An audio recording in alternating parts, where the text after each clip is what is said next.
What's good, gentlemen? Today I'm gonna talk about roles in Counter-Strike.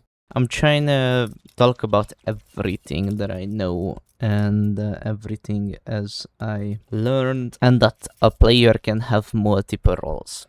Now, let's start IGL.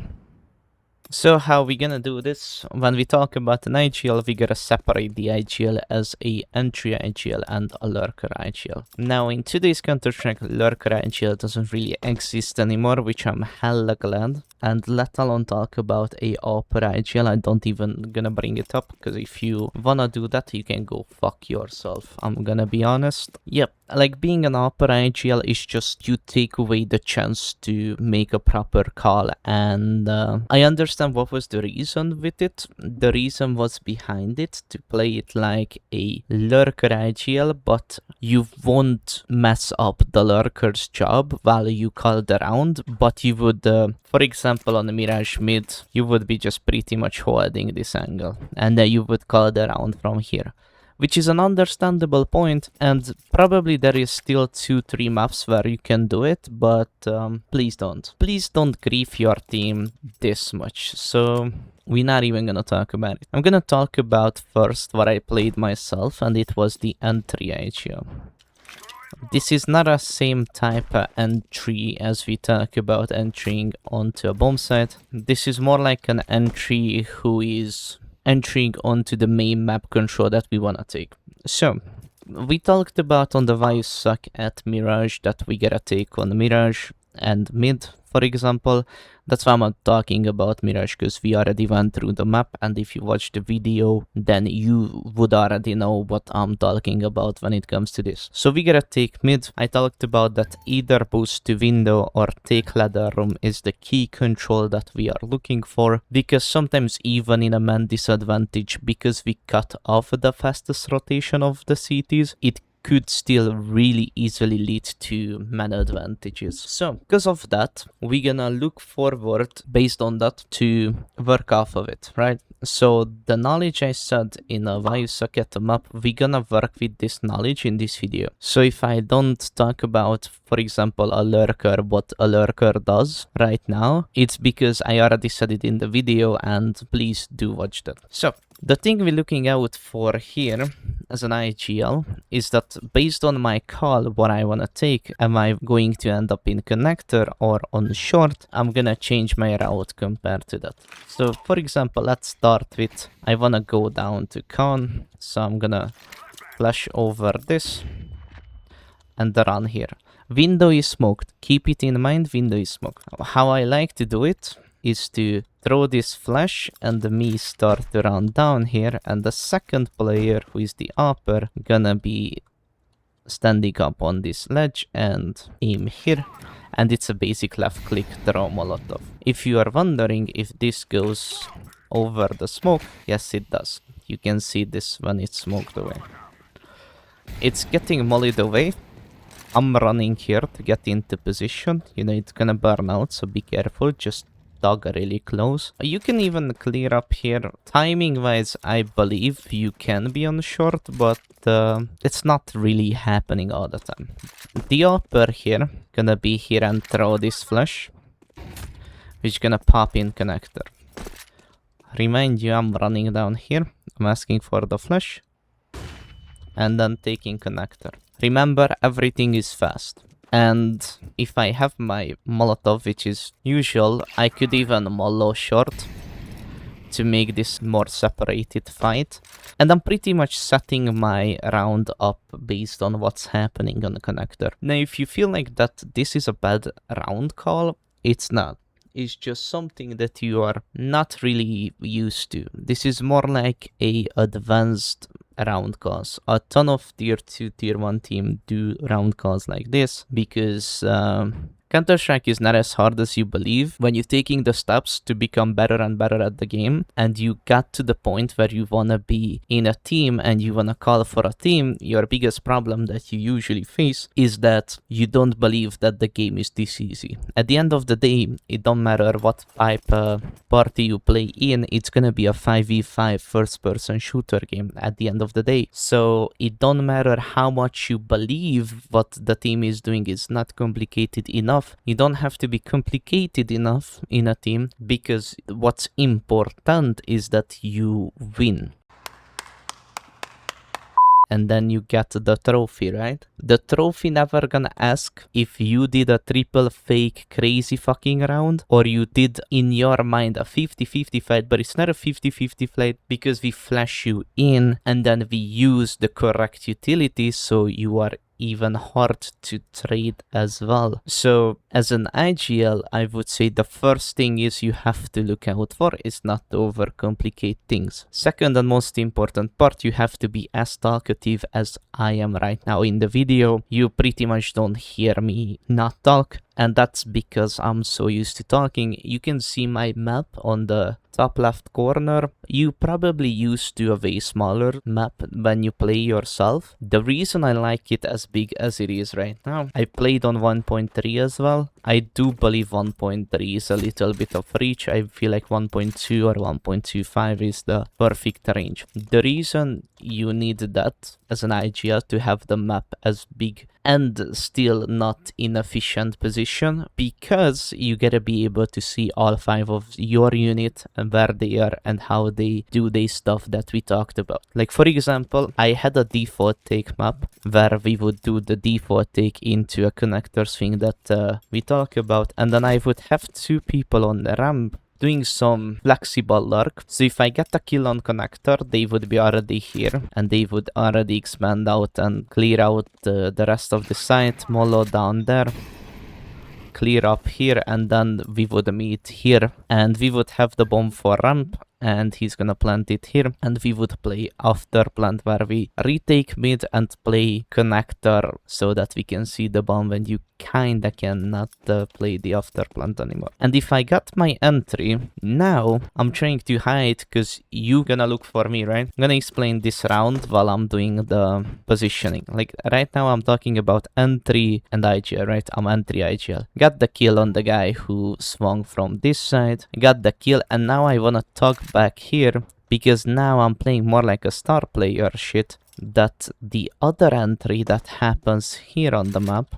that we expand out, because what is a genuine reaction for me to get a kill in connector? You wanna fill in the gap, right? And for example, if they play like an A retake setup and they have an upper on ticket, he would now jump top ticket to get an efficient reswing, because I would be still stuck in connector if I did not hide, because that's a protocol of the round. And even if he does that reswing, we are out here with my star player, because I want him to get allocated this type of kills because it would feed his ego, and he would, because he's the most frag heavy guy that we have, I want to make sure that he knows that my calls are working also. So I wanna have him swing this, get this free frag, and now we're on a 3v5. Mirage 3v5, it's usually getting saved. Obviously when you play matchmaking, you can win those rounds, but we anticipate that the opponent is better than that. And these 2 guys don't throw utilities. These 2 guys' job to throw utility when they don't have a head-up threat. You know, when they clear this, that means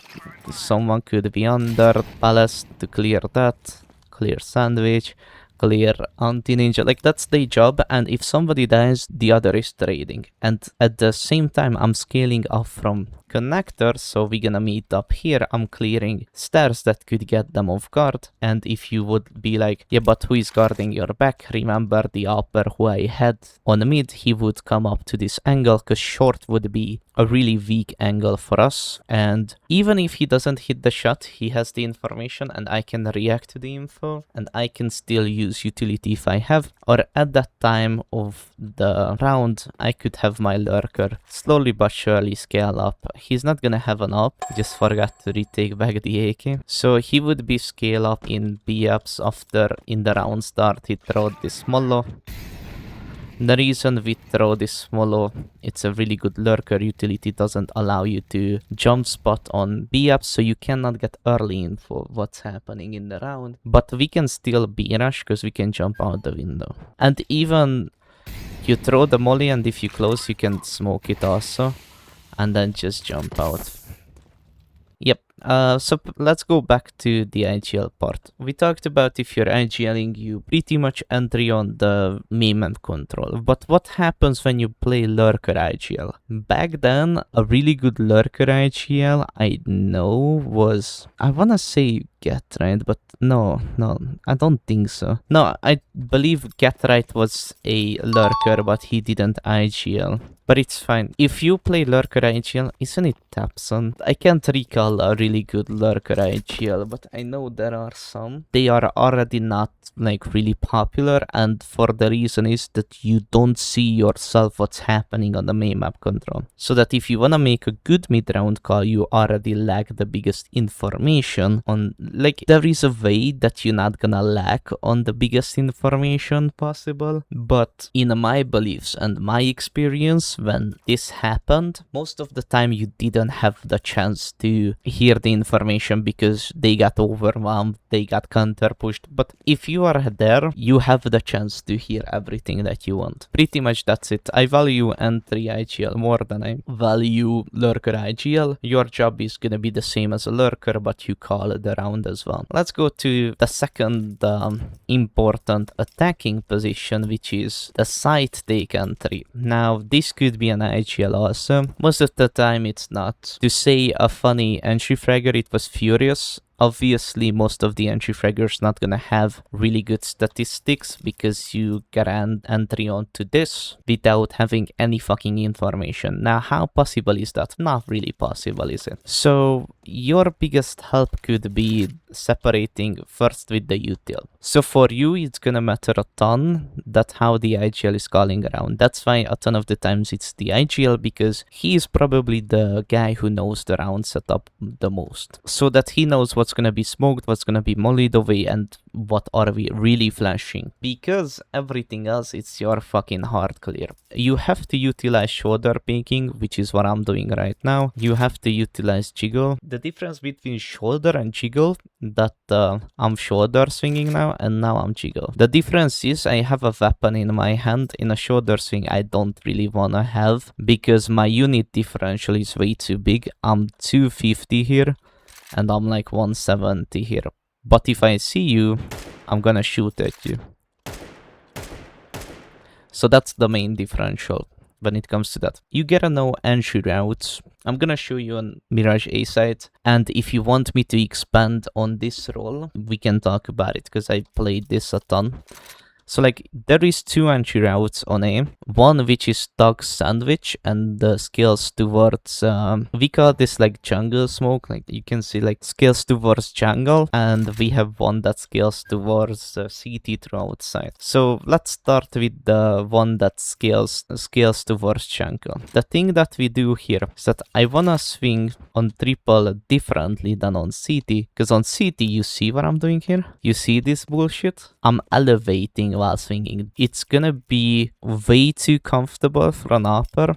So you're gonna swing this and then you're gonna do this really weird swing for an upper, and then we're gonna clear side here, clear close if you want to. Most of the times you don't have to, but you gotta be ready for this swing, gotta be ready for this, and then you're not gonna throw util. You are the first guy out. If you throw util and they swing on you, you just fucking raving. So you at this time, you have as less utility as possibly you can have, or in other words, you're gonna have after plant utility, which a ton of channels don't talk about when they talk about the roles. That's why I wanted to do my part of it. When you are entering, you gotta have your own fucking after plant utility if you're entering, because not every fucking time you're gonna die, but even if you die in a position where we probably gonna go after you. So even the guy who had the util but had to throw it away because it's part of the strategy, he could be there and actually pick up his utility and be useful. So you're gonna clear this. Obviously at this point it's mullet, so you don't have to deep clear it because you would hear burn. We face clear this. We're not gonna give too much fuck of that because that's why we have a palace guy. You can, but we have to take care of it more on site. And then you get here. If you have a smoke, I would recommend smoking this. Like just any smoke like this gonna expand. In CS2 these smokes are fucking big, and what these smokes gonna allow you to play in this position. Because nowadays we don't smoke stairs, but we mollo it. And the reason we mollo stairs, it's because it's hella easy to throw a molotov that burns down all the way pretty much. And while you throw that mollo, you can throw the jungle smoke like this. Jungle is still incapable to see shit, but now you can play what we talked about. And they're not gonna be ready to fight this, and you can just come out and find connector close. It could be a really good surprise. I don't offering this as it's gonna work every fucking time. I'm just saying as a possibility that you can play out. The other entry route is through close under palace and then just work straight onto site. And when you work on straight onto site until the CT smoke up, you wanna get close to this. So like you clearing everything who could see you come close, and when the smoke fades we already have view lined up with the flash like this, and then we just heat the motherfucker. So as I was saying, when we take onto CT, your job is not to be an endless entry frag, because I've seen this a ton as well. At the same time we talk about the position, I wanna correct one of the couple of problems that we have. If you are an endless entry frag, and that's why it became a IGR role. At the time when I started calling and I was doing this, I was one of the first who believed this gonna be good. Obviously I saw it from tier 1, so I didn't came up with it myself, but that's when this become crucial that we don't have any more entry fraggers who don't play IGL. And probably that's the whole reason, because as an IGL, you know where you want your round to end and where you would be crazy good for retake positions to counter retakes. But as a random player who already killed 2 and feeling hella fucking hungry, gonna go down here and wanna fight 2 more motherfuckers and probably die and reopen the round. Yep, but that's it for the entry fragger. Let's go to the next role. The next role is going to be the upper, and what I have to tell you about the upper is that, again, there is 2 playstyles to play this position. You can be a supportive upper and you can be an entry upper. I would recommend learn the first one. It's not because that is the most flashiest shit, but that's what's gonna keep you on a team. Being an entry upper gonna probably earn you bigger contracts, but first, when you're gonna be part of ESEA comp league and just pretty much 5 friends just joking and playing teams who have organizations and win a couple of thousand a year, is not gonna be your biggest separator. Gonna be always as an upper is that how much you value the weapon. If you don't value it too much and then you go for crazy things like this, it's gonna look cool on matchmaking, but it's gonna look goofy as fuck on a pro team, because they know you are on a hot streak and they seen 10 fucking million players like you before. But for example, an upper like Torshi gonna be on mouse for years because he's consistent and he fucking supports his team. He's gonna help you with the support flash, and he can run to his position and stay and get an impact frag. This angle is an easy kill at the level we talk about. If you don't believe that that's the case, I'm sorry, but you probably don't have it what it takes. I'm gonna be honest, I'm not saying that you gotta hit this 10 out of 10 times. I'm saying this that you gotta be pretty consistent with this. Like a 75% chance that you hit this is good enough, but like being this a 10 or a 15, it's not really good enough. But I'm not here to trash talk you down, don't worry. That's why supportive upper works, because everyone gonna hit 10 to 12 shots a game with an up, but it differs if you do that as an entry up and die 7 times next to it, or you are a support upper and only die like 4 or 5 times, because those 2 deaths could differentiate 2 rounds, and the 2 kills not being entry frags that even though give a really good advantage to the team ended up not counting, or those 2 kills being a clutch kill where it was a 1 versus 2 and you killed the flanker and then you killed the diffuser. So your job as an AWPer, especially in Counter-Strike 2, where there is not a ton of really good AWPer talent, and the reason for that is the rifles become hella good, and you still have the same head as everyone else, and if you get the unlucky run out swing by some guy named Dunk, I don't know if you know him, and you die, you still died, and people would say like, oh,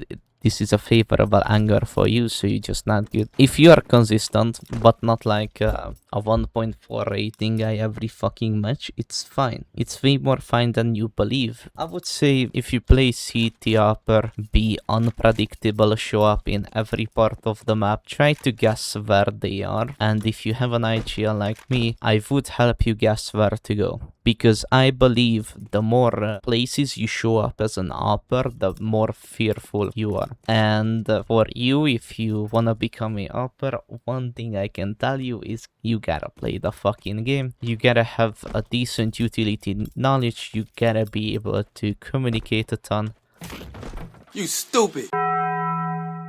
That's why back then a ton of IGLs played up, because you have to be a talkative motherfucker and you holded one angle. Nowadays an upper can't hold only one angle and be good at it. Nowadays to play upper you gotta show up every part of the map. You gotta have to be able to play some aggressive angles such as Monesi versus Furia on ramp, and you have to pretty much use sometimes your luck, because most of your kills gonna come from opponent mistakes, opponent overstepping, opponent not respecting your boundaries. If you're not gonna do that and you're not gonna respect boundaries, you're just gonna end up look like stupid. But yeah, that's pretty much for the uppers. Good luck to everyone who wanna be an upper. I fucking cheer for every single one of the guys who's watching the video and wanna be an upper. Let's go over to a little bit more a laid back position, and it's gonna be the lurker. Yes, the star player or trader or however you wanna call it gonna be the last position we talk about on the offense,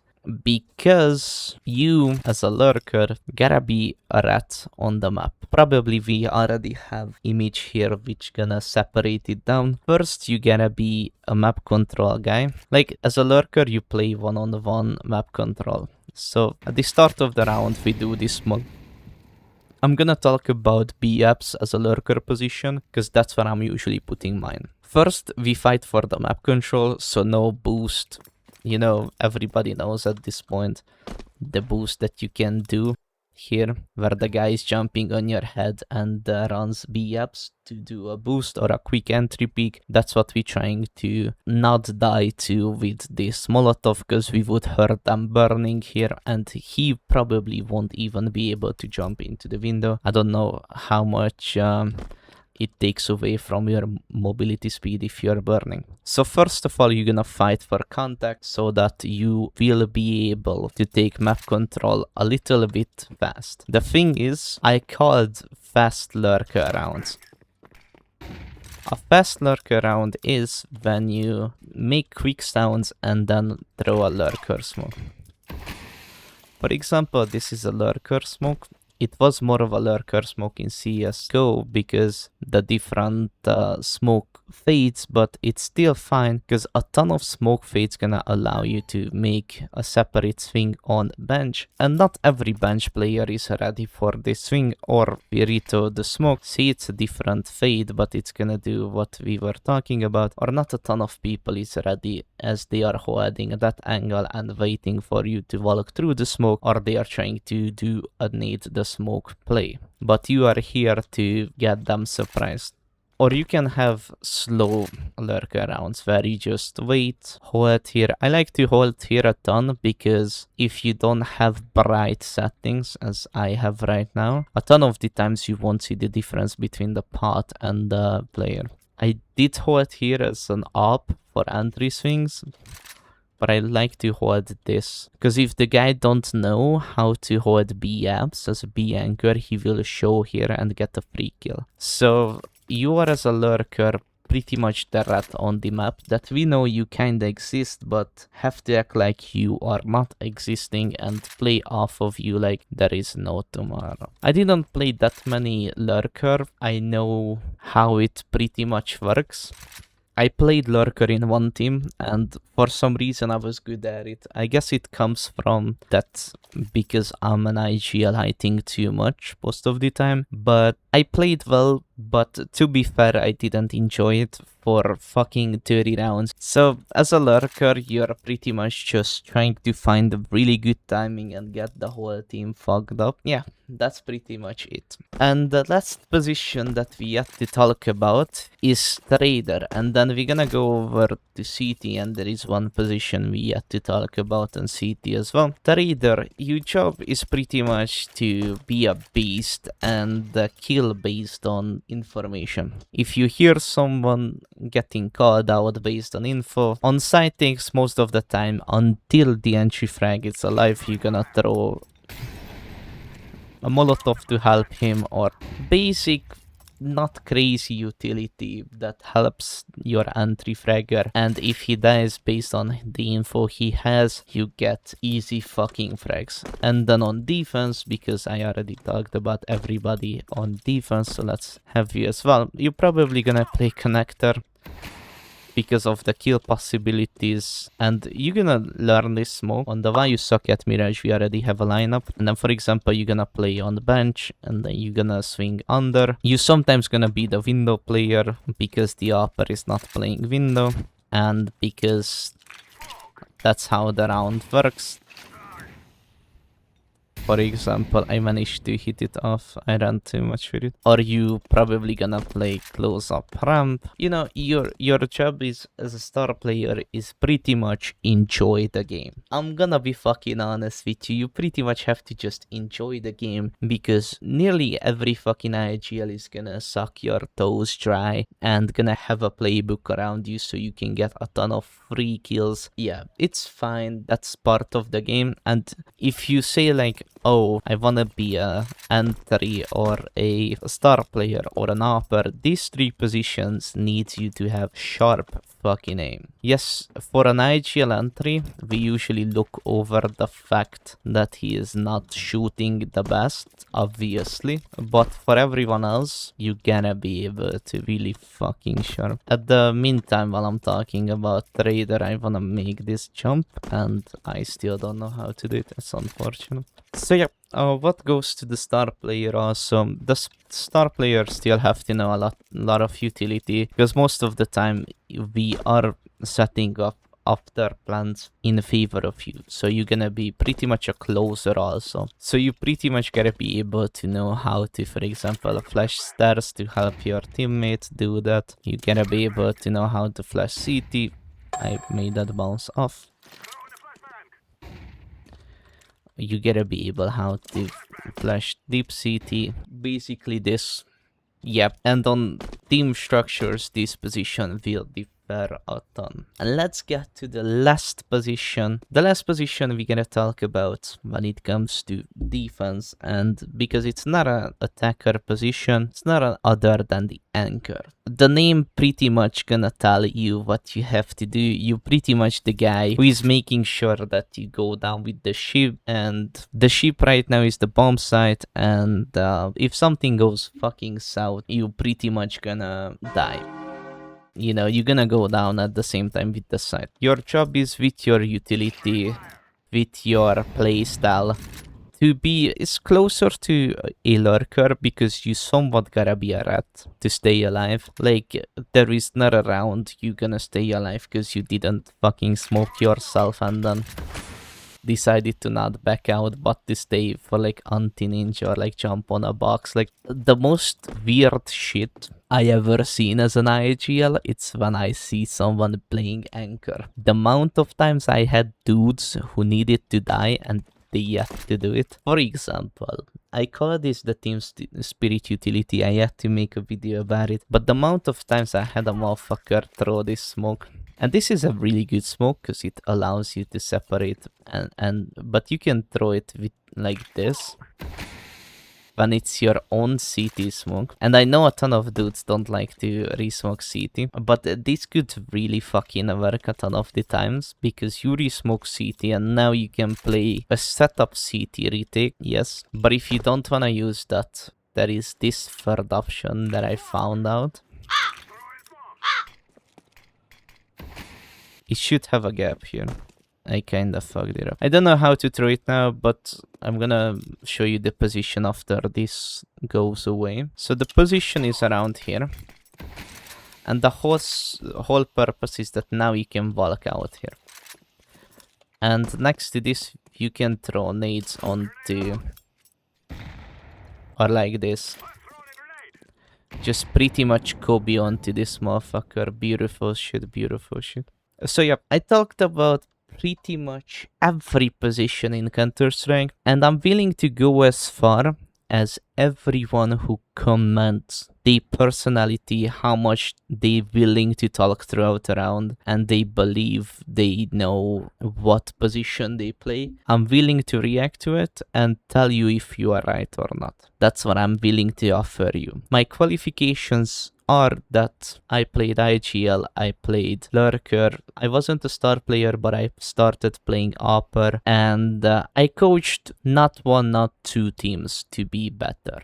I wasn't a supersonic coach who was just like jabby. I wasn't that good of a coach, but everyone who I coached told me that I'm a decent coach. And I'm trying to get back to play because I'm still young as a motherfucker, but for some reason I thought I'm like 60 and I need to be coaching, which was obviously my fun. But let's end today's yapping, and please subscribe. And not only subscribe, follow me on my Twitch, because I'm gonna be honest, yes, you can ask genuine questions on the comment section, but if you wanna have a real talk on one-on-one, and most of the times I could give you even a free coaching session while you are at my Twitch chat, because I see that you send me, for example, a demo review. I can watch it right there and tell you what I believe you did wrong. But until that, see you guys in the next one. Peace out.